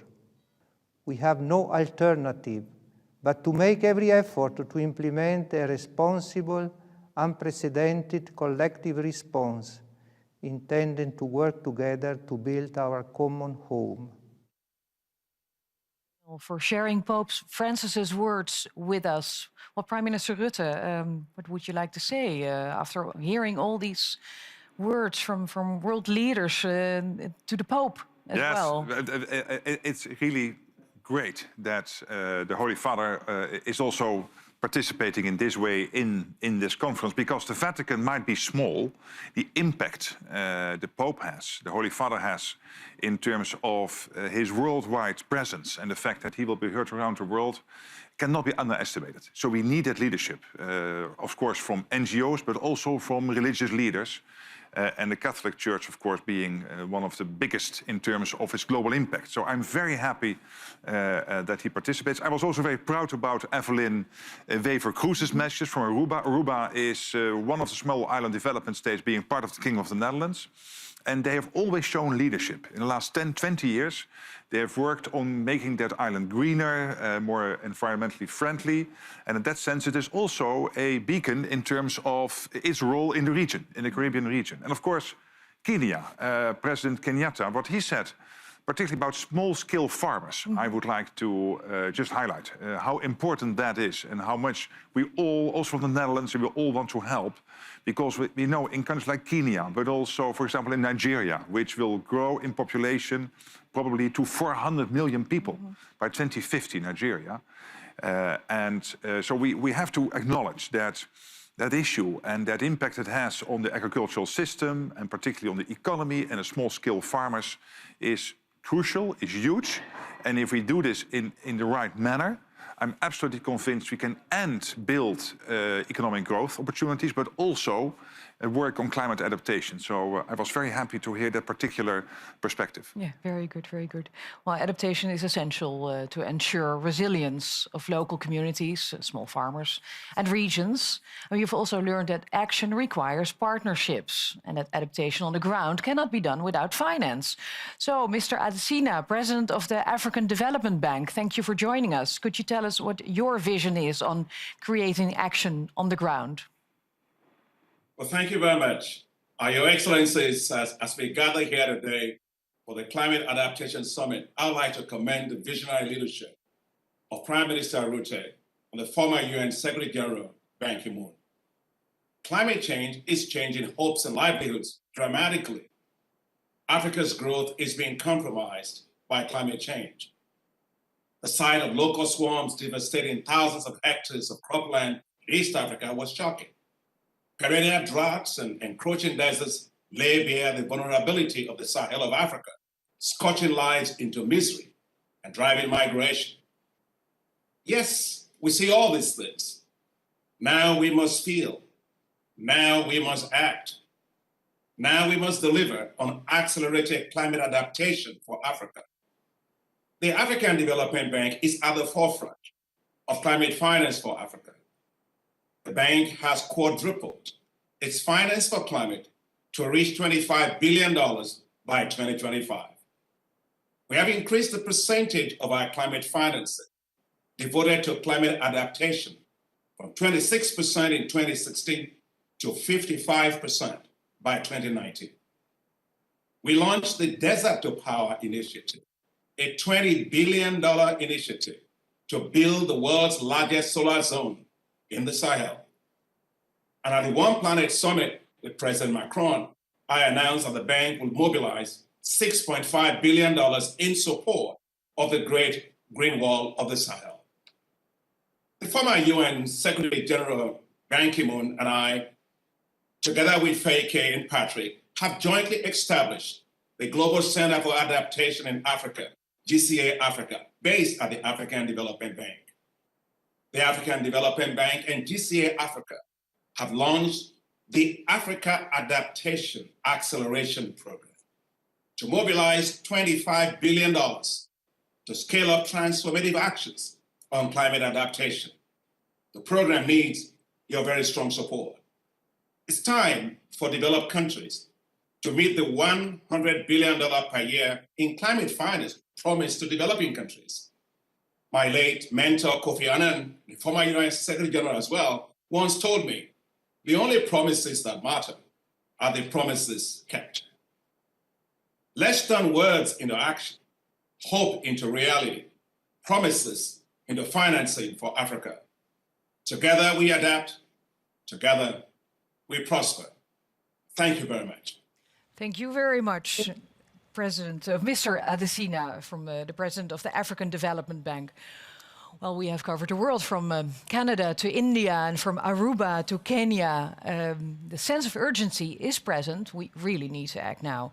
Luckily, organizations such as the African Development Bank feel this sense of urgency as well. Well, let's move to a few more non-state actors to hear about their perspectives. We are now joined live by Executive Vice President of the European Commission, Mr. Frans Timmermans. Welcome to you. Could you tell us what the ambitions of the European Commission are on climate adaptation? Well, first of all, let me congratulate Mark Rutte and Ban Ki-moon for this incredible initiative. I think it's both timely and urgent. The fact that we're not meeting in the Netherlands is due to a pandemic, and us being online is a form of adaptation. We adapt our behavior to help stop the spread of a deadly virus. And that is not resigning to the virus. We also want to fight this virus and make sure it no longer has a harmful influence on humanity. But this is a huge effort. But it's necessary. We cannot only find vaccines, we also have to adapt our behavior, even if it's only temporary. And I think you need to approach the climate crisis in exactly the same way. Working on adaptation is not resigning ourselves to the climate crisis. No, it's part of our fight against the climate crisis. It's part of a fight also against a threatening ecocide that is a direct threat to human existence. And we need to do it now. We need to do it quickly, and we need to do it in a way that does not leave people behind. And as we've seen also in this pandemic, we will see it with climate change. We're seeing the effects already. It's always the poorest who pay the highest price. It's always the poorest who are the most vulnerable. That's why we need to present also from the European Union an adaptation strategy. We will do this, the European Commission will do this next month. Global collaboration will be at the center of all our actions. We will support adaptation solutions that are easy to implement and accessible to countries around the world. Protecting and restoring nature will be crucial, as healthy forests, oceans, and other ecosystems are essential for climate adaptation, as Prime Minister Rutte has already said. In relation to this, we also encourage all heads of state and government to join the Leaders' Pledge for Nature. We cannot allow climate impacts to hit the most vulnerable the way the virus is hitting them now. And we will have to intensify our work with partner countries. If we want to succeed in COP in Glasgow, everybody needs to be on board. But then we have to show the richest part of the world that there is a form of international solidarity that is real and credible. There's no vaccine for this, but there is a solution. There's no need to despair, but we do have to have a sense of urgency. Thank you very much. Thank you very much, Mr. Timmermans. Wow. Yeah, you have to leave now. Yes, but before I do, can I just say that I'm so happy with the last two contributions. Frans Timmermans, what he is saying, but also what you heard from the African Development Bank. It's not just money. It's also about being able to leverage the collective knowledge in these institutions. The fact that the European Commission can have an impact worldwide. Yes, with money, with leveraging what Europe is doing, but also with all the combined knowledge Europe has, the Netherlands has, Germany has, all the other countries have in the European Union, and to make it effective in other parts of the world is fantastic. But also the African Development Bank and also other regional development banks and the IMF, the World Bank. Yes, it is, of course, about currency, about helping with funds, but it is also about being able to put practical help in the day-to-day issues. And the fact that they are doing that, providing the outside-in view, is crucial. And indeed, I have to leave, but I can also salute Ban Ki-moon. He could have said after he left the Secretary General of the United Nations that he would now retire in Korea and have a wonderful life. But he didn't. But he didn't. He put his energy, his vision, his network to use. And I'm so happy that you do this, that you have not left us, but that you are still so active and leading this effort. And we need that. And again, it gives us all the energy to continue. So thank you, Ban Ki-moon, for doing this. And thank you very much for your contributions, Prime Minister Mark Rutte.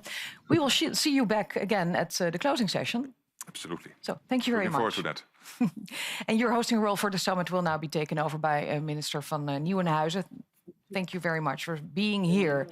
Well, adaptation is not only a governmental matter, We've heard about the need for the private sector to be engaged. But there are also other non-state actors, such as the NGOs that operate all over the world, truly creating action on the ground. Mrs. Agnes Kalibata, the president from AGRA, the Alliance for a Green Revolution in Africa, shares her views. For many of us that grew up in modest households in Africa, 2005-2015 was a period of hope. You see, over 40 countries in sub-Saharan Africa had committed to making agriculture work for smallholder farmers. And countries like Ethiopia, Ghana, Rwanda, Burkina Faso started posting agricultural growth of about 8%. We thought that Africa had finally found a path to inclusive agricultural growth and that many more would follow and reduce hunger and poverty.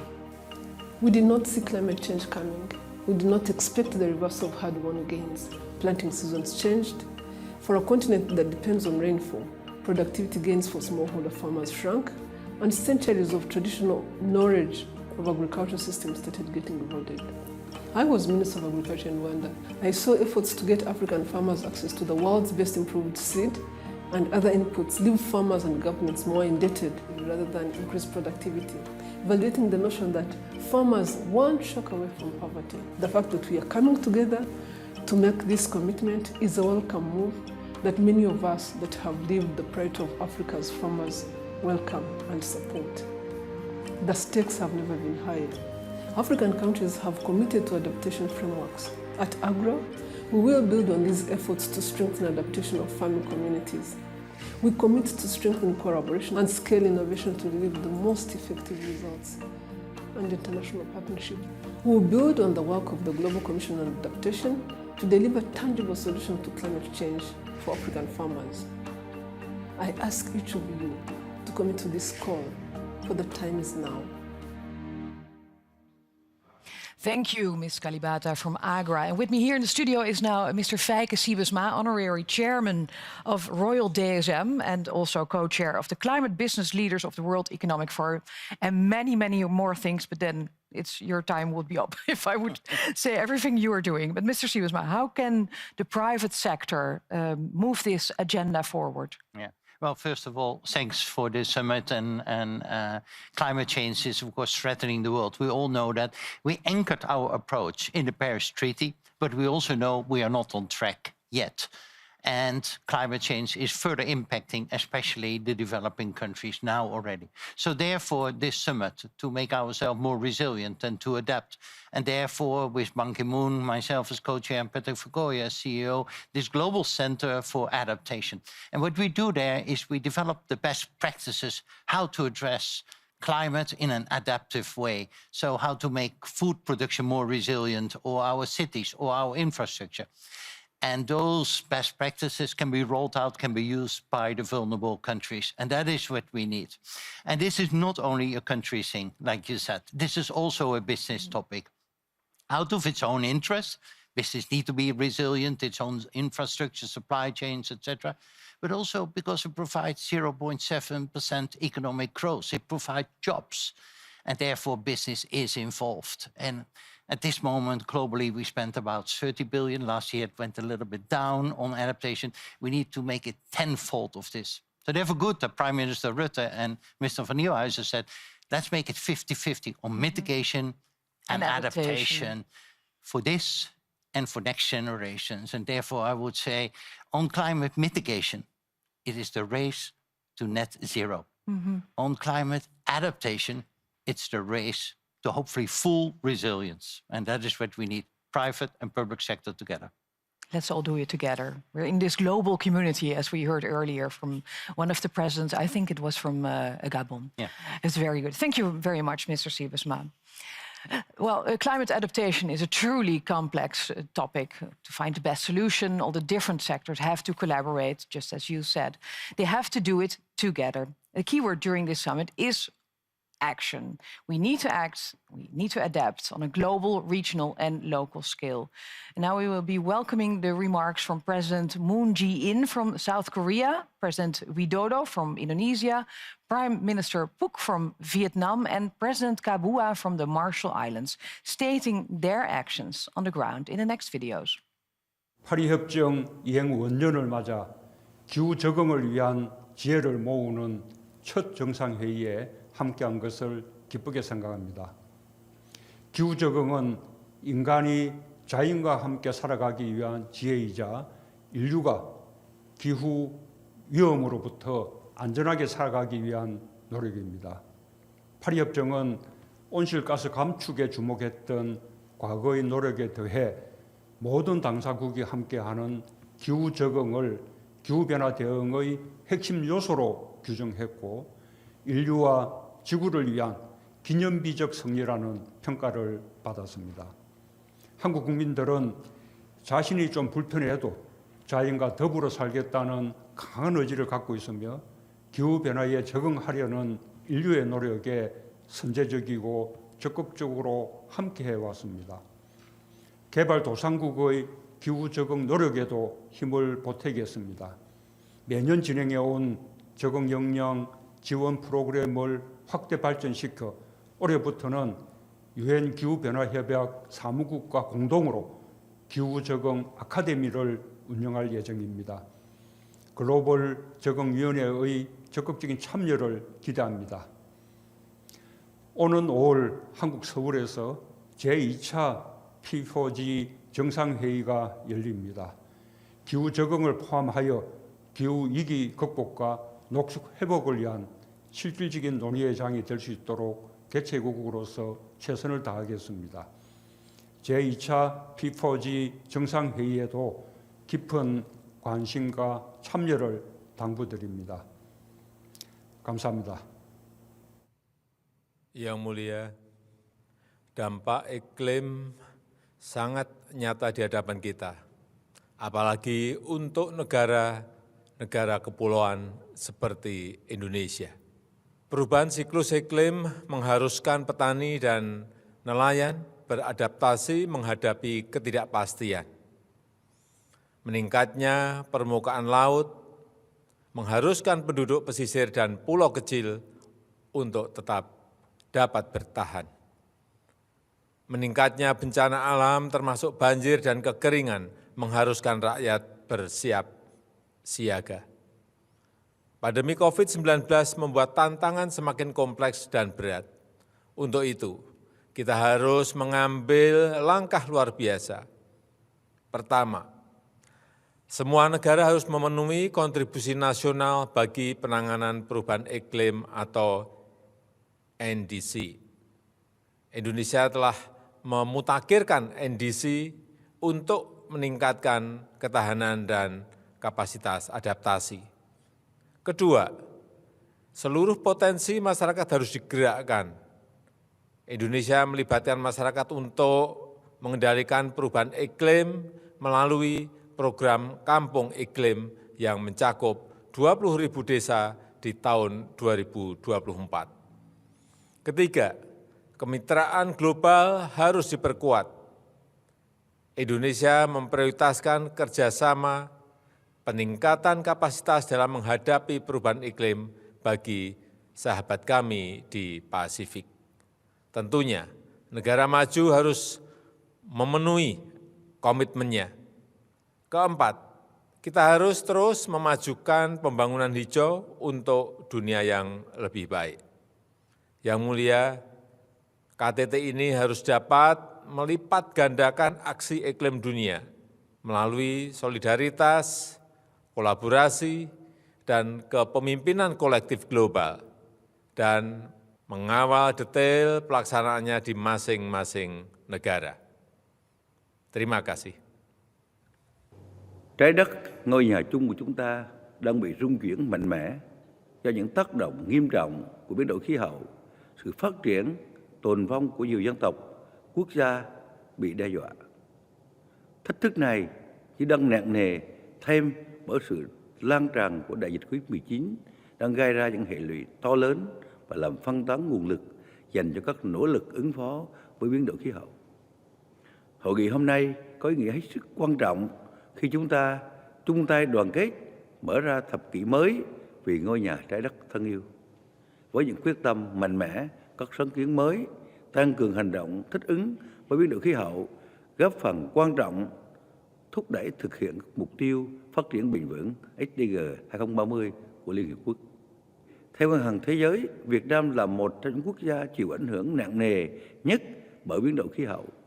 Để thích ứng với biến đổi khí hậu, bên cạnh việc tích cực tái cấu trúc nền kinh tế theo hướng carbon thấp, giảm phát thải khí nhà kính, Việt Nam cam kết tăng cường sức chống chịu và nâng cao năng lực thích ứng của cộng đồng, các thành phần kinh tế và hệ sinh thái. Chính phủ Việt Nam coi dựa vào người dân, sự chung tay hợp tác, hành động của mỗi người dân là nền tảng cho triển khai thắng lợi các chương trình hoạt động thích ứng với biến đổi khí hậu. Mặc dù Việt Nam đã rất nỗ lực, nhưng tiềm lực nền kinh tế hiện mới đáp ứng được 30% nhu cầu thích ứng với biến đổi khí hậu của quốc gia. Trong giai đoạn 2021-2030 cần huy động thêm khoảng 35 tỷ đô la. Thưa quý vị đại biểu, các thách thức của biến đổi khí hậu sẽ tiếp tục gia tăng và trở nên khó kiểm soát. Chúng ta cần khẩn trương hành động và tăng cường khả năng thích ứng ngay từ bây giờ. Việt Nam sẽ tiếp tục tích cực tham gia vào các nỗ lực chung của cộng đồng quốc tế nhằm chuyển hóa những thách thức do biến đổi khí hậu thành cơ hội phát triển bền vững cho tất cả mọi người. Xin trân trọng cảm ơn.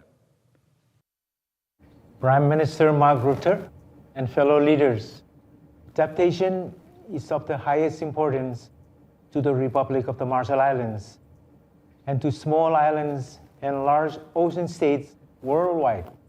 Climate change has profoundly affected our islands and the ocean which we rely on.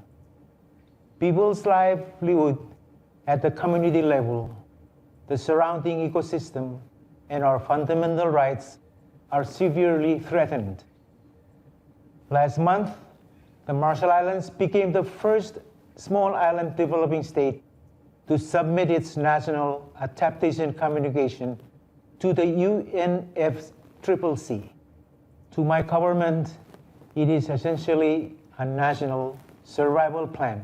People are at the center of this process. Developing this adaptation plan requires robust collaborations with all stakeholders.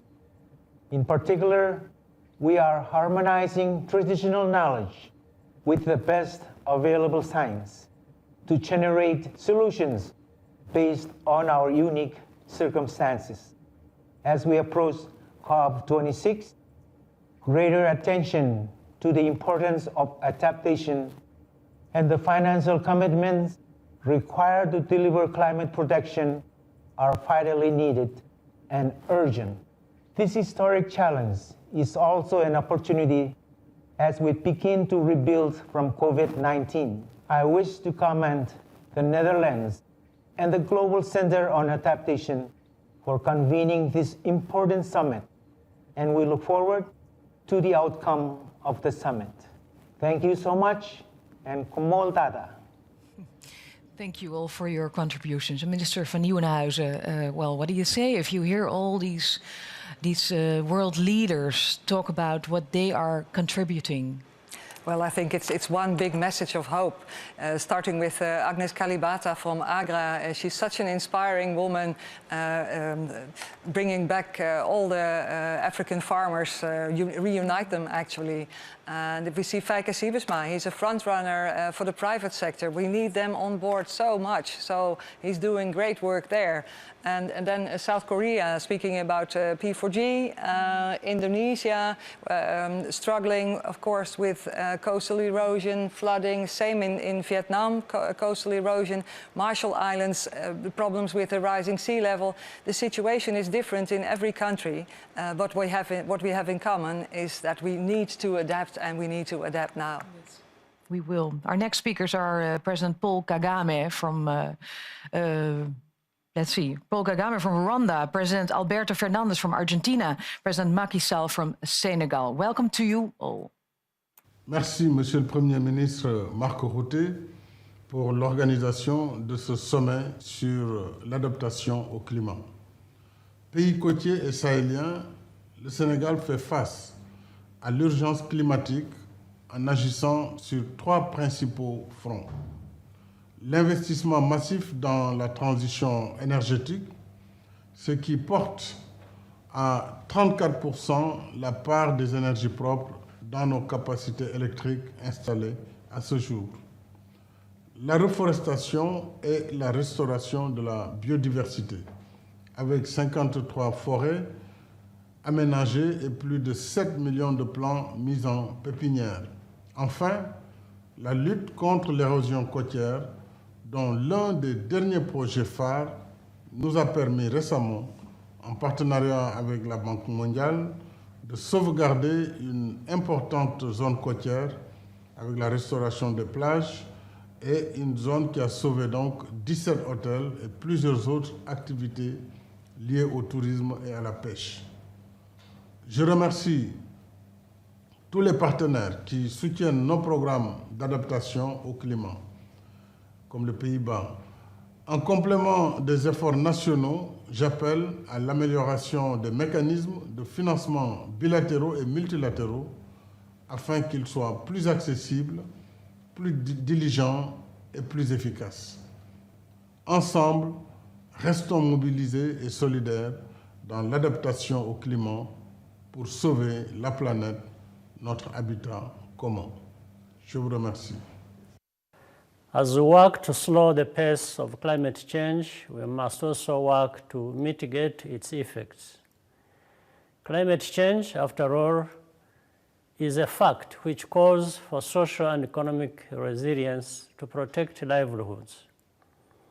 I thank Prime Minister Mark Rutte and the Netherlands government for spearheading this initiative, which helps set the stage for COP26 later this year.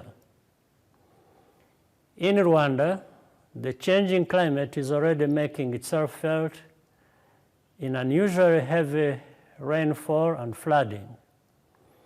Changing weather patterns also affect agriculture. We are responding by investing in water resources management, for example, restoring catchment areas and wetlands.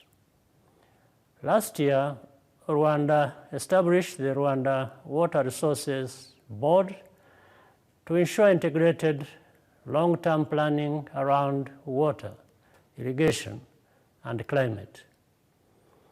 The Netherlands government is a strong supporter of these efforts, particularly with new technology, and Rwanda Green Fund catalyzes financing for climate resilience projects and has already supported the creation of thousands of green jobs. To meet that goal, we are working to preserve forests through public-private partnerships for forest management, together with investment partners. Investment in climate adaptation strengthens our societies for future growth and prosperity. Let's make adaptation a priority for 2021 and beyond. La adaptación es una prioridad en la política climática de la Argentina. Por eso mismo hemos decidido confirmar el compromiso que nuestro país mantiene con la agenda climática. Nuestra contribución incluye una comunicación de adaptación que busca fortalecer la resiliencia y disminuir la vulnerabilidad de los distintos sectores económicos, sociales y ambientales. Confiamos en que nuestro sistema científico, tecnológico, servirá como fuente de conocimientos y herramientas para abordar este desafío. Creemos también que esta tarea debe asumir un enfoque transversal que tenga en cuenta vulnerabilidades particulares e integre la dimensión de género a lo largo de los sectores. Como sabemos, la pandemia de COVID-19 nos ha desafiado en muchos aspectos. Sin embargo, la urgencia de la acción climática permanece intacta. Nos encontramos ante la oportunidad de actuar colectivamente para dar respuesta al cambio climático. Es necesario que exista un mayor compromiso por parte de los países desarrollados en la provisión de recursos técnicos y financieros para ampliar esos esfuerzos.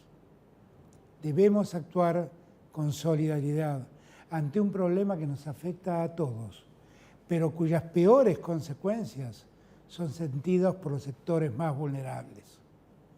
La Argentina espera continuar trabajando conjuntamente en las negociaciones bajo la Convención Marco de las Naciones Unidas sobre el Cambio Climático, con miras a promover el éxito de la próxima conferencia de partes en el curso de este año.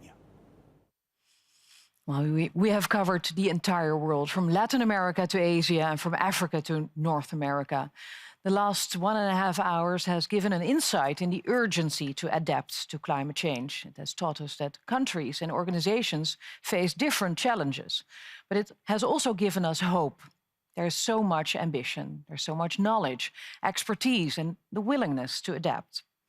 Adaptation needs to be mainstream into different fields. And one of the places where all those fields come together is in our cities. And I'm joined here in the studio by Mayor Ahmed Abu Taleb, welcome, from the city of Rotterdam, the port of the Netherlands. Mr. Mayor, you met this morning with many of your colleagues. What was the outcome of this meeting? I have the honor, together with the Dutch government, to host the Mayors Conference, part of this international conference. A couple of things. First, mayors are positive. They really are optimistic that they will realize change in the cities. Second, they face the challenge that big changes in the cities may be considered with a lot of uncertainty for the citizens. Mm-hmm. The citizens will say, well, why? And maybe they will resist change if we will not make clear that they will be joining us without facing a lot of troubles in the future when it comes to the incomes and social well-being. So there is a challenge. The other one is that collaboration is really important, knowledge. We are happy in the Netherlands and Rotterdam to have a lot of knowledge when it comes to water and water defending systems, etc. So sharing is really important. And the last one is cities and governments must work together. I'm lucky to work with the government, which is really collaborating with the cities and the regions when it comes to this major endeavor. That's not the case in all the cities in the world. And the last one is we face the problem of financing. These are costly programs, and not all the countries have the resources to do the work. So we need the interventions of the World Bank and the IMF. And the last thing is I have the honor to tell you that we launched a program aiming to make 1,000 cities in the world work together to realize this high ambition.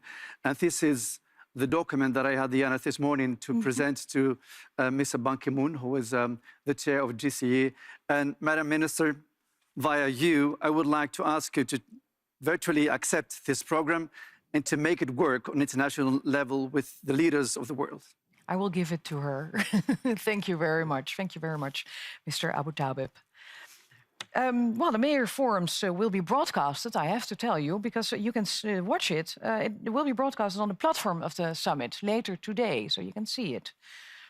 But today we also celebrate the sunsetting of the Global Commission on Adaptation. We are very grateful for the acceleration that this high-level commission has enabled on adaptation action. They have laid the groundwork for this summit and put adaptation on the political agenda. We have heard from its co-chairs Ban Ki-moon and from Kristalina Georgieva. Let's also hear from the third co-chair of the Commission, Mr. Bill Gates.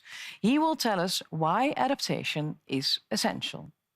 2021 will be a critical year for the future of the planet. We can put the world on a pathway to low-carbon, resilient growth, minimizing the damage that climate change causes to developing countries. Of course, there's a lot of focus on COVID-19 right now, and that makes sense. The pandemic has killed millions, hurt the global economy, and erased many years of progress in fighting poverty and hunger. And so we have a lot of work to do to help the world recover, get back to where we were, and get on a growth path. If we look at smallholder farmers, not only have they faced the economic hardships from COVID, they're also feeling the negative effects of climate change, particularly in sub-Saharan Africa and South Asia. And with the right tools, agriculture will be the most powerful engine for equitable green growth and incomes. The digital tools can get information to farmers about what to plant and when to plant. They can help them prepare for climate-related threats like a drought or disease infestation. The digital blueprint being launched by the Commission today is an important tool to accelerate digital adaptation and mitigation efforts. We have to find ways to end the poverty of information afflicting smallholder farmers. As the world leader in harnessing agricultural science for better lives, CGIAR is a critical part of this transformation. We've been facing one of the most difficult periods in modern history. COVID-19 has taught us some important lessons. It's reminded us that we have to invest in public goods and ensure equal access to new innovations.